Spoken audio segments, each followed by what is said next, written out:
Nah, tentu ini masih debatable karena saya belum juga bisa diyakinkan bahwa PBNU di bawah Gus Yahya ini memang betul-betul mempunyai satu programatika yang akan bisa menjadi orang di bawah terutama kan bisa melihat bahwa memang ini menghidupkan Gus Dur legacy begitu.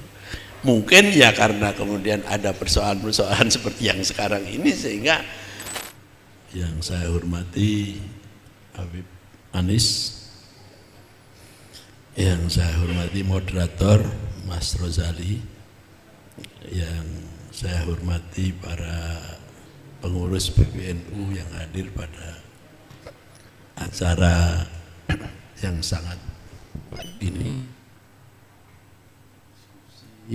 rutin sementara merasa saya terus terang sangat berterima kasih ketika mendapat undangan ini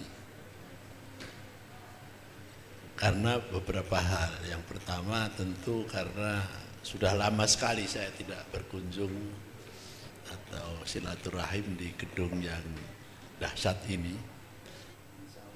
Terakhir saya kesini ini tahun 2008. Waktu itu saya mengantar anak saya yang mau sekolah di Amerika Serikat untuk pamit ke almarhumah Gus Dur dari kelesetan di lantai di ruangannya Gus Dur, ngobrol macam-macam tahun 2008. Dan itu kenangan yang bagi putri saya itu luar biasa sekali dan sangat mendalam di dalam pikirannya, sehingga walaupun ya bisa dikatakan pinggiran gitu ya, tapi dia tetap NU aja sampai sekarang. Mulai SMA, S1, S2, S3 dari Amerika terus. Sampai hari ini masih menganggap dirinya itu bagian dari NU, alhamdulillah. Karena waktu mau sekolah itu pamitan sama almarhum Gus Dur. Nah, saya nggak pernah ada alasan untuk di sini, misalnya ada apa gitu, ada peringatan ini itu enggak gitu. Nah, jadi ketika saya mendapat undangan dari Mas Rozali itu terus terang ya saya langsung jawab siap gitu aja. Nah, seperti biasa undangan NU ini memang unik. Jadi siap tapi saya disuruh apa itu tidak jelas sampai di sini. Oh, yang ngundang itu bukan Mas Rozali, Pak Rumadi. Nah, alhamdulillah sampai di sini saya baru tahu bahwa ini akan berbicara mengenai soal yang terkait dengan bagaimana NU, PBNU menghadapi persoalan ini. Tapi yang jelas ada flyernya Nahdlatul Ulama dan Transformasi Indonesia. Oleh karena itu saya jaga-jaga di situ aja. Saya maunya yang ngomong apa yang saya bisa, karena saya ini bisanya mengenai masalah politik ya tentu omongnya tentang bagaimana NU menyikapi perkembangan politik mutakhir baik di nasional global dari perspektif yang saya bisa, yaitu perspektif masyarakat sipil. Nah, perkara-perkara yang lain, saya kira wartawan kalau ada di sini mesti yang ditunggu bukan itu. Ngapain dengerin orang ngomong soal kayak begituan itu. Yang ditunggu itu mesti soal kekeran itu. Nah, saya terus terang harus mendisklaim atau memberi caveat bahwa ya Anda rugi aja kalau menunggu saya omong soal itu, karena saya memang tidak di dalam posisi untuk berbicara mengenai soal itu, karena semuanya juga sudah tahu posisi saya ini posisi minoritas yang dalam hal ini tentu hanya mengatakan bahwa yang paling bagus itu islah, udah gitu aja. Perkara isinya mau gimana ya terserah Mas Ulil dan yang lain-lain dan kawannya begitu ya. Saya coba sampai di situ aja begitu. Nah, oleh karenanya disclaimer yang kedua, jadi kalau di dalam nama saya itu ada mustasyar dan pengamat politik gitu. Mohon yang bagian safar itu mustasyarnya itu dilupakan dulu. Karena kalau secara lembaga memang ya saya akan alhamdulillah kepada pengurus PBNU bersyukur bahwa saya ini udah makomnya untuk duduk di situ itu. Oh, itu mustasyar itu kan posisi yang menasihati, antara lain menasihati kiai kan. Lu mau kamu nuturi kiai itu yang benar aja gitu. Kalau nuturin rektor, nuturin mantan rektor, itu masih oke lah ya. Tapi ya, nuturin bagian kiai itu malah kualat nanti saya. Karena almarhumlah Gus Dur pernah bilang, kalau kamu dikasih sesuatu amanah itu jangan ditolak, ya, diterima saja, disyukuri saja. Tapi kalau komplain boleh, oh boleh saja kalau komplain itu kan hak semua orang. Saya mengatakan makanya pada televisi saya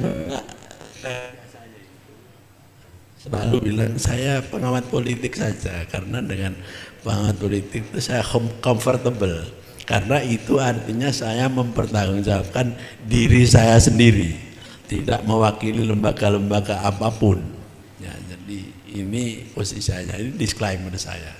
Jadi mohon maaf nanti kalau ada yang misalnya ini, semoga tidak misalnya mengquote saya, tolong di-quote sebagai pengamat saja. Nah, berikutnya tadi saya mendengarkan Gus Yahya dan Habib Anies tadi. Sebenarnya Gus Yahya saya sudah mendengar tadi malam ketika saya tidak sengaja itu melihat video yang kayaknya dibuat di halaman sini atau di mana. Beliau itu bicara, ada Yai Afifuddin dan lain sebagainya menjelaskan mengenai kehadiran beliau atau undangan beliau kepada Peter Berkowitz itu. Dan sambil ngomong seperti itu, beliau juga Gus Yahya bicara mengenai apa yang akan dilakukan dan sedang dilakukan di dalam mengurus organisasi besar yang namanya ulama. Jadi yang beliau katakan, beliau ini adalah pertama konsolidasi, dan yang kedua adalah partnership, kerjasama antara pemerintah dengan Nahdlatul Ulama. Jadi sudah diulang dengan sangat lebih jelentreh lagi begitu. Nah, pendekatan beliau adalah pendekatan organisatoris, walaupun tentu dengan menggunakan bagaimana sejarah yang dilewati dan dilakukan oleh Nahdlatul Ulama dari zaman dulu sampai sekarang, khususnya fokusnya pada zaman Soeharto dan lain sebagainya dengan segala macam dampaknya. Sementara dari Habib Anies, beliau mencoba melakukan pendekatan yang lebih kritikal mengenai sejarah perubahan-perubahan kekuasaan ya, yang pada akhirnya memecah antara posisi para ulama dengan kekuasaan yang formal, dalam pengertian formal yang sedang berkuasa, formal seperti kolonialisme, seperti kerajaan di Indonesia yang pasca kemerdekaan dan sampai hari ini. Jadi posisi ulama sebagai pemilik dari satu praktis dan challenge atau tertantang sampai hari ini, dan itu memerlukan satu penyikapan.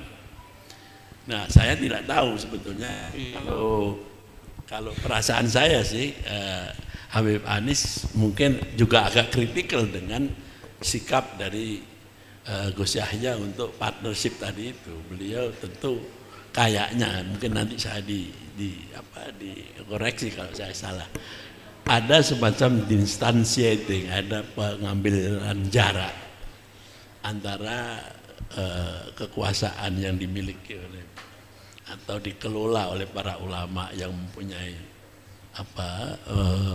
organisasi yang namanya NU ini, walaupun tetap mungkin bekerja sama, tetapi ada semacam critical position atau counter culture lah kalau bisa dikatakan seperti itu.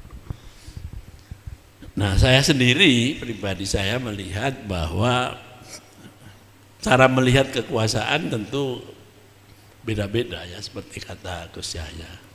Kalau saya melihat dalam konteks NU sebagai, kayak saya mengatakan, sebagai kekuatan utama dari masyarakat sipil,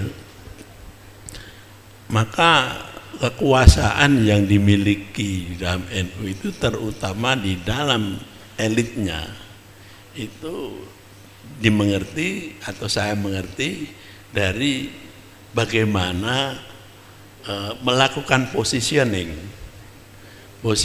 strategis. Dari di dalam setiap epok kesejarahan, elit-elit NU itu bisa dianggap menjadi para pembentuk wacana dan praksis yang luar biasa, seperti gambar-gambar yang ada di sini ini, semuanya itu karena beliau-beliau itu berhasil meletakkan positioning beliau di dalam satu gelombang perputaran kuasa-kuasa, apakah itu kuasa politik, ekonomi, kultural dan sebagainya. Nah, sehingga hanya elit politik atau pemilik wacana seperti itulah yang kemudian menjadi dikenal sebagai orang yang bisa merubah kesejarahan. Jadi kalau yang dikatakan oleh Gus Anies tadi itu, kenapa para kiai kemudian mampu untuk mengambil jarak dengan kekuasaan formal, ya karena positioning yang diambil oleh para kiai pada saat itu, oleh tokoh-tokoh itu memang momentumnya tepat sekali. Tidak semua kiai mempunyai kemampuan seperti itu, dan disitulah leadership kiai itu kemudian menjadi muncul. Nah, seperti tokoh saya itu Almarhum Gus Dur, itu saya kira dikenalnya itu karena positioning beliau di dalam konteks itu bukan hanya nasional, tetapi juga positioning di dalam menempatkan kuasa itu pada tataran yang internasional dan global. Oleh karena itu bukan saja beliau bisa menjadi leader di dalam Nahdlatul Ulama Tanfidiyah, tetapi juga menjadi leader satu gerakan yang sangat masif, yaitu gerakan masyarakat sipil menuju demokratisasi Indonesia ketika satu rezim yang berkuasa lebih dari 3 periode itu bercokol dan mengalami krisis. Bukan cuma itu, kemampuan Gus Dur di dalam positioning itu juga pada akhirnya menempatkan NU sebagai salah satu kekuatan Islam dunia yang diakui secara global mampu menyejajarkan posisi Islam dengan demokratisasi dan hak asasi manusia. Walaupun banyak sekali tokoh Islam di dunia ini, tetapi yang mempunyai kualitas dan kapasitas untuk menunjukkan bahwa Islam is compatible dengan gerakan pro demokrasi pada saat itu dan sangat suportif terhadap hak asasi manusia itu Gus Dur. Nah, Gus Dur tentu tidak dalam satu situasi vakum gagasan sendiri, enggak. Tapi Gus Dur menggunakan satu paradigma yang dikembangkan justru oleh para ulama NU ketika NU kemudian merumuskan 3 ukhuwah itu. Ukhuwah Islamiyah dalam ini hal ini mencakup Nahdiyah, kemudian ukhuwah Watoniyah dan ukhuwah Basyariyah. Jadi dalam urusan ukhuwah Islamiyah, ciri khas Gus Dur adalah Islam yang tidak sektarian. Wah, itu luar biasa, sehingga Gus Dur bisa bersahabat dengan siapapun, tetapi juga sangat tegas kalau ada Islam sektarian dengan segala macam risikonya. Ini gedung ini saksi sejarah ini sebetulnya, ketika Gus Dur terus terang saja merasa sangat kesepian ketika beliau ditinggalkan teman-teman akrabnya karena beliau menolak untuk masuk ISMI dengan prinsip saya tidak mau masuk di dalam organisasi Islam yang sektarian menurut beliau, dan saya kebetulan memang setuju juga. Jadi saya walaupun waktu itu masih di Honolulu, jadi juga tidak ikut-ikutan mau masuk, walaupun terus terang saya juga harus mengakui bahwa salah satu kegiatan ISMI waktu itu namanya, kalau nggak salah Mas Ulil ya, itu Masika namanya, itu yang memberikan pintu saya untuk memperkenalkan gagasan mengenai masyarakat sipil. Ya, jadi saya juga harus berterima kasih, tetapi saya tidak menjadi bagian dari organisasi itu. Nah, Gus Dur sikapnya juga gitu, walaupun dia tidak masuk ISMI tetapi diundang ISMI juga tidak ada masalah, karena artinya dia juga bisa omong apa saja di situ dan mengkritik. Cuma resikonya memang berat bagi Gus Dur. Nah, kalau Islam ukhuwah Watoniyah, positioning Gus Dur adalah bagaimana membingkai solidaritas itu pada kebangsaan. Nah, kalau kebangsaan itu kan memang sudah menjadi semacam historical legacy dari Nahdlatul Ulama sejak didirikan pada tahun 1926 dan dibuktikan dalam berbagai macam kegiatan praksis, termasuk resolusi jihad. Itu undeniable, historically undeniable bagaimana kebangsaan yang diikuti oleh Nahdlatul Ulama. Tapi kebangsaan yang kemudian pada konteks yang lebih baru, yaitu Orde Baru, adalah yang kemudian Gus Dur mengkaitkan dengan hak asasi manusia, yaitu ukhuwah Basyariyah, tetapi dalam konteks Indonesia adalah tentang prinsip citizenship, bahwa semua warga negara Indonesia, doesn't matter apakah itu backgroundnya Islam, non-Islam, bahkan kalau yang tidak beragama pun dianggap sebagai bagian daripada solidaritas kebangsaan karena berbasis pada hak kewarganegaraan. Dan kewarganegaraan di situ bukan hanya soal memiliki identitas KTP warga negara Indonesia, tetapi warga negara dalam pengertian hak-hak dasar baik politik, kemudian sosial dan ekonomi. Nah, inklusivitas Gus Dur inilah yang sebetulnya menjiwai kenapa Nahdlatul Ulama ketika beliau pegang, kemudian positioningnya memang kemudian antagonistik terhadap sebuah rezim yang jelas-jelas otoriter. Apalagi kemudian Gus Dur juga secara pribadi sangat terlibat di dalam kegiatan-kegiatan non-governmental organization atau LSM baik nasional maupun nasional, dan beliau juga menjadi proponen di sana.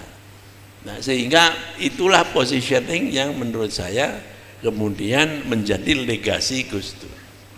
Nah, itu sebabnya ketika saya mendengar bahwa Gus Yahya dan kawan-kawan ketika menjadi calon di dalam muktamar NU Lampung itu mengangkat semacam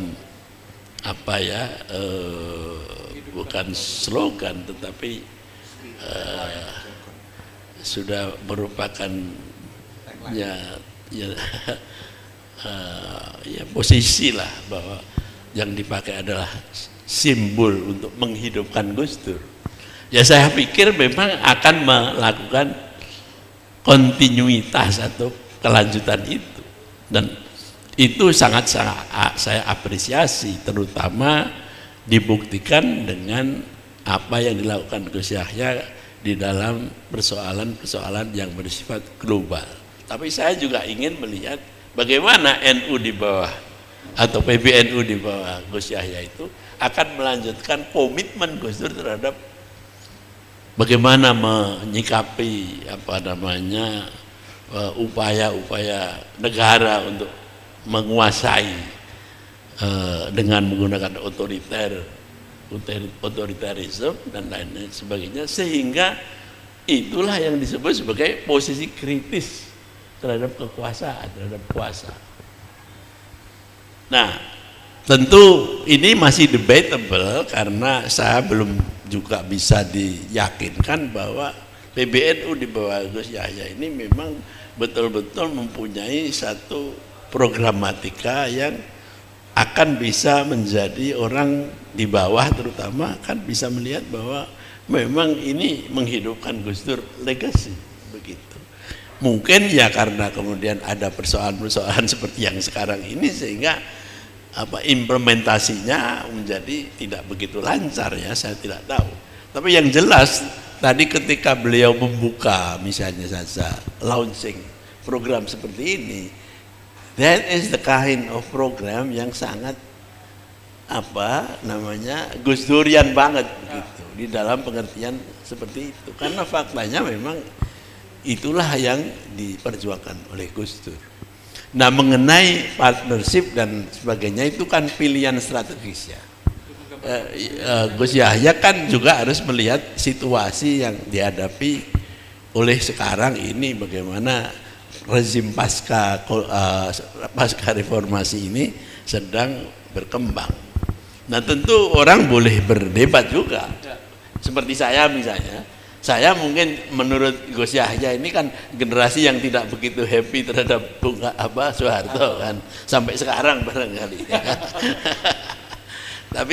Tapi bukan itu persoalannya, tetapi saya melihat yaitu perkembangan demokratisasi pada tataran global maupun nasional itu memang umumnya mengarah kepada apa yang oleh para aktivis disebut democratic backsliding. Iya, sedang ada kemunduran demokrasi termasuk di Indonesia. Kenapa? Karena salah satu ciri dari tren backsliding itu karena ada tren. Kalau pada zaman saya sekolah dulu itu trennya ada demokrasi dan redemokratisasi di seluruh dunia. Sekarang ini justru sebaliknya. Yang terjadi sekarang itu adalah otokratisasi di mana-mana. Di Amerika malah ada yang mengkritik Amerika sedang mengalami neofasisme, proses menjadi ini Mas Eros. Wah, ini senior saya ini. Monggo Mas Eros. Sini. Ini.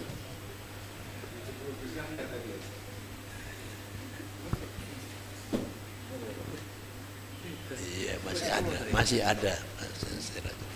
Nah, saya lanjutkan lagi. Nah, otokratisasi itu juga menjangkiti negara seperti kita. Jadi sejak Indonesia kemudian pasca reformasi ini dikuasai oleh pemerintah, oleh Jokowi, maka kecenderungan atau tren menuju jalan backsliding otokrasi ini udah mulai ditengarai terutama oleh masyarakat sipil atau non-state organizations. Indikasinya banyak banget. Pelemahan terhadap KPK, kemudian ancaman terhadap hak berpendapat dan berkumpul, kemudian ada kecenderungan untuk kembalinya militer di dalam politik, ya, penguatan rezim keamanan dan sebagainya itulah yang kemudian dianggap sebagai bagian tren dunia dan nasional juga terhadap otokrasisasi itu. Nah, NU sebagai dulu pernah menjadi leader di dalam masyarakat sipil, apakah kemudian akan juga menganggap ini sebagai sesuatu yang tidak dikritisi atau malah menjadi partner? Nah, ini yang saya bilang debatable itu. Karena memang tradisi Nahdlatul Ulama di dalam menyikapi pemerintah atau negara itu tidak frontal, sekeras apapun ketika menghadapi kezaliman dari negara dan penguasanya.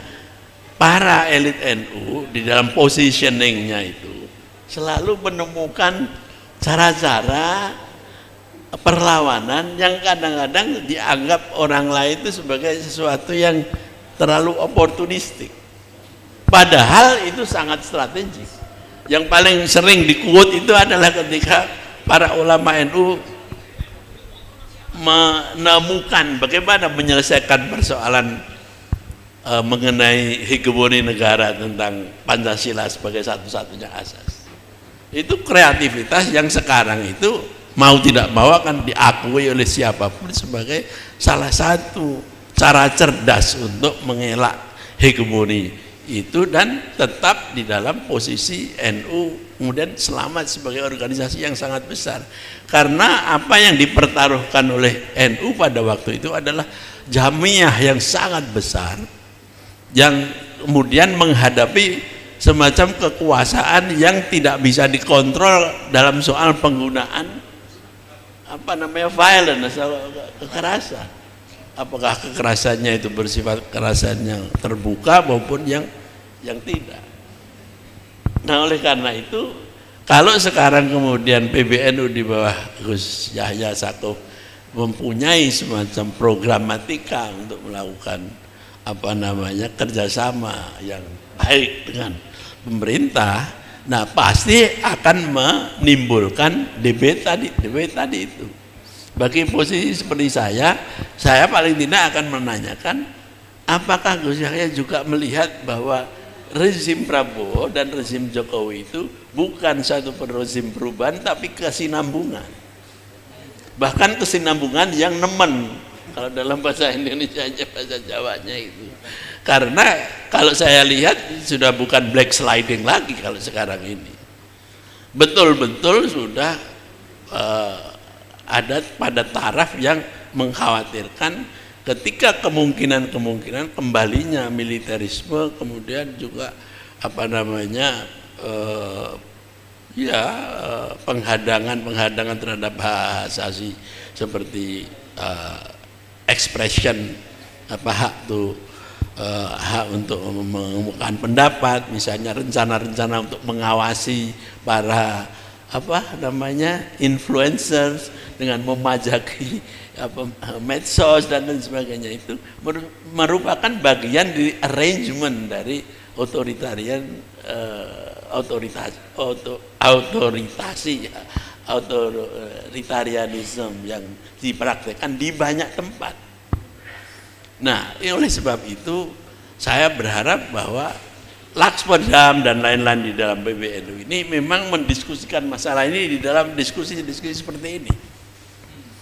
Nah, persoalannya kan begini, Mas, apakah ada waktu untuk itu? Karena Anda juga sedang menghadapi proses otoritarianisasi di dalam sendiri. Saya itu sebagai pengamat politik melihatnya seperti itu. Selalu ada, Pak. Kayak sekarang masih bisa, Pak. Ya karena saya ini kan penganut ilmunya Mas Eros, yaitu pemahaman yang bersifat hermeneutika gitu, dan hermeneutika saya kan hermeneutika suspicion hermeneutic of suspicion katanya. Misalnya kemudian notion bahwa Rais Am atau itu adalah pemegang otoritas tertinggi. Ya, kalau saya itu melihat otoritas tertinggi, ya bagus itu. Tetapi apakah otoritas tertinggi itu kemudian langsung aplikasikan dalam legal formalisme? Ini kan masih debatable. Ada yang mengatakan ya, ada yang mengatakan tidak. Tetapi kalau kemudian dipaksakan bahwa itu adalah harus merupakan satu injunction otoriter seperti itu, ya kan otoritarianisasi PBNU jadinya kan. Ini saya pribadi, mungkin saya salah kan. Nah, kemudian juga pecat memecat atau rotasi-rotasi ini kan Ini kan juga otoritarisasi yang ada di PBNU juga kalau dipakai analogi seperti itu kan. Makanya saya ini proponen Islah yang agak fundamentalis. Gimana itu? Yaitu tidak ada moratorium semua pecat-memecat dan apa namanya rotasi-rotasi itu. Betul-betul moratorium. Nah, setelah itu baru kemudian ditanya dua belah pihak menurut teori rekonsiliasi. Kamu mau nggak sih rekonsiliasi? Itu dulu. Selama rekonsiliasi itu hanya satu pihak itu belum ada niat yang rekonsiliatif seperti itu. Begitu sudah ketemu, nah nanti siapa yang akan menjadi interlokutor dari rekonsiliasi. Nah, calon interlokutor sudah jelas ada, Yai Ploso, Yai kemudian yang ditepui. Wah, itu tidak ada yang lebih dahsyat dari itu. Nah, beliau-beliaulah yang akan melihat bagaimana rundingan mengenai isi dari rekonsiliasi itu. Nah, oleh karenanya itu kemudian ujung-ujungnya ya saya kemudian ya rada anti MLB juga. Ya, karena MLB itu mengindikasikan pilihan-pilihan yang terlalu terlalu dikotomis begitu. Nah, oleh karenanya ya muktamar biasa aja lah gitu kan. Yang diatur oleh dua-dua yang konflik itu dengan diawasi oleh para alim ulama. Dan saya yakin posisi saya ini minoritas, mungkin minoritas kuadrat. Jadi makanya jangan dimasukkan saya di situ. Karena saya akan kualat kalau menggunakan itu. Saya pengamat politik di dalam hal ini. Ya. Jadi saya percaya betul akan tradisi Nahdlatul Ulama bahwa sehebat-hebatnya penggunaan legal formalisme. Karena NU itu kata Al-Mahfudah itu kan serba fikih. Tidak ada yang tidak selesaikan NU oleh fikih. Tapi sebelum fikih ini kan ada pertimbangan-pertimbangan langit. Langit pun pada akhirnya formulanya nanti adalah legal formal. Tapi jangan mendinai langit dulu.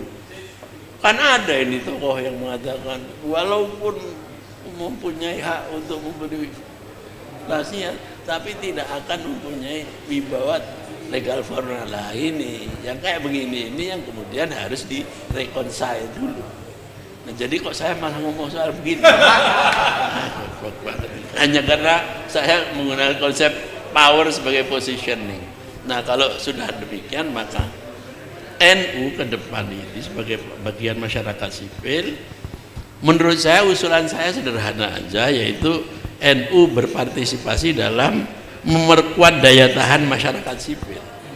Jadi apakah ini sesuai dengan programnya Gus Yahya atau tidak, tapi usulan saya ini begitu. Yang pertama adalah bagaimana masyarakat sipil members yang sangat kuat di Indonesia dari soal kuantitatif ini kemudian bersama-sama merumuskan strategi politik yang kira-kira agreeable, tapi temanya itu menghentikan autorisasi tadi itu.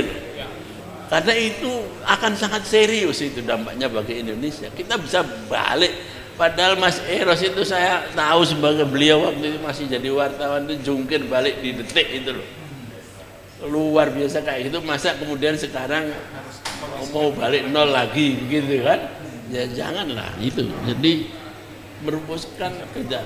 Nah, sejauh mana PBNU, Raksodamnya dan lain-lain melakukan kerjasama. Yang kedua adalah, nah ini yang sangat penting. Bagaimanapun juga masyarakat sipil di Indonesia itu sekarang ini isinya adalah Gen Z. Nah, salah satu kebanggaan saya terhadap NU itu adalah care-nya terhadap Gen Z. Dan saya lihat kemampuan Gen Z di Nahdlatul Ulama itu dahsyat betul ya, terutama yang saya lihat di dalam digital teknologi mereka. Nah, ini kan perlu penyaluran supaya tidak kemudian, karena kemampuan di dalam digital teknologi itu juga bisa menjadi macam-macam, Mas. Ya kan, menjadi meme yang enggak karu-karuan gitu. Bahkan bisa jadi menjadi alat malah untuk mendegradasi wibawa misalnya para pimpinan Suriah, para pimpinan Rois Am dengan menyebarkan yang kayak gitu-gitu. Tidak boleh itu. Nah ini yang harus diatur di dalam kerangka bagaimana generasi Z ini dikelola oleh Nahdlatul Ulama bersama-sama dengan masyarakat sipil lain, karena suka atau tidak mereka yang akan memegang kepemimpinan pada masa yang akan datang. Nah yang ketiga, saya kira ya penting sekali, cuma saya nggak boleh ngomong terlalu banyak ini, nanti bisa kemana-mana, yaitu memperkuat daya tahan finansial organisasi. Wah itu penting itu. Nah itu saya nggak ini nanti ada yang nanya ini soal yang macam-macam. Itu dengan diversifikasi sumber pendanaan dan mengembangkan kewirausahaan sosial. Ini teorinya banyak sekali. Saya kira Mas Ulil jauh lebih tahu. Tapi disinilah yang pernah saya harapkan ketika Lakpesdam itu dianggap sebagai think tanknya PBNU. Nah sekarang itu tank juga tidak, think juga belum. Wah ini kan saya jadi repot juga nih kalau kayak begini. Dan kemudian menghidupkan kembali pendidikan politik. Ini yang saya kira usul saya. Jadi bagi saya partnership dengan pemerintah dan sebagainya sebagai satu tren yang dilihat oleh Gus Yahya, itu prerogatif beliau sebagai pimpinan. Betul, betul. Tapi saya sebagai pengamat, saya harus memberikan warning. Karena apa? Karena tren dunia, ya 64% di dunia ini cenderung terjadi otoritarianisasi. Ini penelitian dari Betterment Institute dari Jerman. Saat serius ini banget. Ya, jangan kemudian Indonesia kemudian malah terjebak ke sana, ya. Dan apalagi sekarang ini kadang-kadang saya lihat penguasa ini juga tidak punya sense of krisis juga. Orang umroh aja karena ada banjir dipecat, dianya malah ngeluyur ke Pakistan. Itu gimana? Itu kan tidak memberi contoh yang bagus. Yang kayak gini-gini ini dilihat loh sama publik. Dan macam-macam itu kalau kita mau melihat kritik terhadap yang sekarang ini. Ada kelanjutan dan pendalaman. Sehingga saya pernah mengatakan di sebuah seminar, bahkan ditulis di media, bahwa kalau di dalam urusan demokratisasi di Indonesia ini, saya kira level Indonesia itu sudah bukan demokrasi yang cacat, Mas. Sudah failed demokrasi. fail. Iya. Kalau dalam soal urusan membangun demokrasi. Ya, semoga saya salah, tapi kan political scientist kayak saya, kalau salah kan happy. Karena berarti kan hebat kan. Kalau saya salah biar saya aja yang salah gitu. Tapi saya melihat di tren Indonesia itu sudah mengalami ke sana, bukan hanya fail, bukan hanya demokrasi yang cacat, tapi sudah fail. Nah yang kedua, sorry saja untuk mengatakan, kalau NU pernah menjadi leader di dalam masyarakat sipil Indonesia dalam demokratisasi, ya sekarang ini tidak lagi. Itulah yang harus direbut oleh PBNU dan NU secara general. Ya, gara-gara itu. Nah, kalau kemudian opsi yang ditawarkan oleh Gus Yahya adalah opsi melakukan kerjasama, ini debatable lagi. Harus dengan critical mind-nya Habib Ali tadi, saya kira. Nah, semoga omongan saya ini ya didengerin aja lah paling tidak, nggak usah digagas. Terima kasih. Assalamualaikum. Waalaikumsalam warahmatullahi wabarakatuh.